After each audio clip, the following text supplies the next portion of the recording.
तमाम योजनाओं और हजारों करोड़ रुपए खर्च कर देने के बाद भी गंगा नदी यदि हरी हो जाए तो इसका जिम्मेदार कौन। नमस्कार, आप देख रहे हैं चलते फिरते और जल्दी से शेयर कीजिए, सब्सक्राइब कीजिए और लाइक कीजिए इस वीडियो को।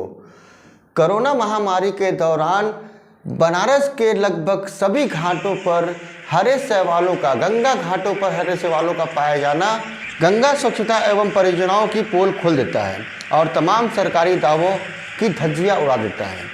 विशेषज्ञों का मानना है कि कहीं यह गंगा के विलुप्त होने का संकेत तो नहीं।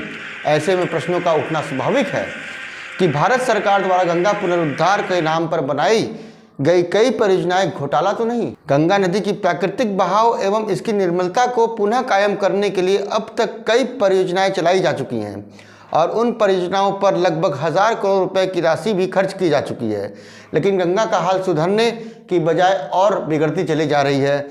नमामि गंगा की परियोजना के 6 वर्ष बाद भी गंगा की अविरलता व प्राकृतिक बहाव को पुनः कायम नहीं किया जा सका। 2 वर्ष पूर्व गंगा नदी के जल की स्वच्छता पर CPCB की रिपोर्ट 2018 के अनुसार 2014-2018 के दौरान गंगा नदी की गुणवत्ता बहाल नहीं की जा सकी, बल्कि 4 और स्थानों पर गंगा नदी का पानी दूषित पाया गया। अगस्त 2020 तक एकीकृत गंगा संरक्षण मिशन यानी नमामि गंगे परियोजना के तहत कुल 29,000 करोड़ से भी अधिक राशि की मंजूरी प्रदान की गई। इसमें से 9,000 करोड़ रुपए खर्च भी कर दिए गए।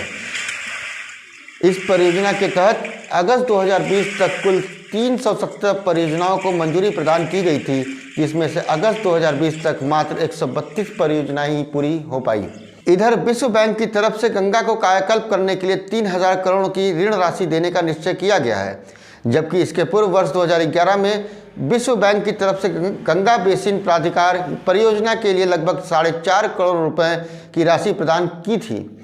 विकास की अंधी दौड़ ने गंगा नदी को कचरा धोने वाली वाहिनी के रूप में तब्दील कर दिया है। साल 2019 की CPCB रिपोर्ट के मुताबिक गंगा प्रवाह वाले 5 राज्यों के 50 से अधिक शहरों के 257 नालों के जरिए गंगा नदी में प्रतिदिन 10,612.51 मिलियन लीटर सीवेज छोड़ा जाता है, जिसमें गंगा नदी की मुख्य शाखा पर 194 नाले स्थित हैं।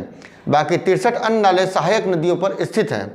वहीं गंगा में कुल प्रदूषण भार का 20% औद्योगिक प्रदूषण से है। इसके अलावा गंगा नदी में प्रतिदिन 14,000 टन ठोस कचरा बहाया जाता है। हालांकि सरकारी संस्थाओं के जरिए यह दावा किया जाता रहा है कि औद्योगिक प्रदूषण फैलाने वाले गैर अनुपालित जिन्होंने नियमों का उल्लंघन किया हो पाए गए इकाइयों के खिलाफ कार्रवाई की गई है।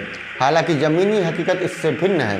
नदी की स्वच्छता बनाए रखने में प्राकृतिक प्रवाह का विशेष महत्व होता है, लेकिन दुख की बात यह है कि सरकार के लिए गंगा नदी मुनाफे कमाने की मशीन मात्र बनकर रह गई है, जिसका उत्तम उदाहरण ई प्रवाह पर सहमति न बन पाना रहा है। वर्तमान समय में सरकार द्वारा 20-30% ई प्रवाह को मंजूरी प्रदान की गई है, जो नदी के जीवंत रहने के लिए अपर्याप्त है।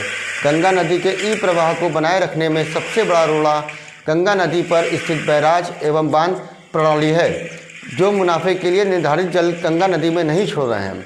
गंगा नदी की मौजूदा स्थिति को देखते हुए विशेषज्ञों द्वारा यह अनुमान लगाया जा रहा है कि कहीं गंगा नदी की विलुप्ति का यह संकेत तो नहीं। उसका कोई सुधार, कोई प्लेटफार्म में ये उतना आगे तक निकाल दिया जो गंगा की धारा ही को बदल दिया।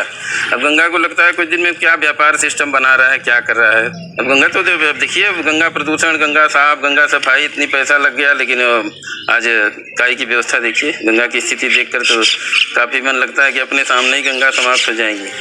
उच्चतम न्यायालय ने केंद्र सरकार के द्वारा गंगा स्वच्छता के लिए कोई स्पष्ट रूपरेखा न प्रस्तुत की जाने पर घोर निराशा व्यक्त की थी और कहा था कि गंगा बेसिन प्राधिकार का गठन हुए तकरीबन 8.5 वर्ष बीत चुके हैं, लेकिन दुर्भाग्य की बात है कि उसके बावजूद अब तक सरकार के पास गंगा को स्वच्छ बनाने का कोई रोड मैप मौजूद नहीं है। इस प्रकार की रूपरेखा के जरिए गंगा कायाकल्प करने के लिए तो आगामी 200 वर्ष भी कम पड़ जाएंगे। संक्षिप्त रूप में गंगा के बढ़ते प्रदूषण के लिए हम उन तमाम आला अधिकारियों को जिम्मेदार ठहरा सकते हैं जिन्होंने गंगा के कायाकल्प को सुनिश्चित नहीं होने दिया। नमस्कार।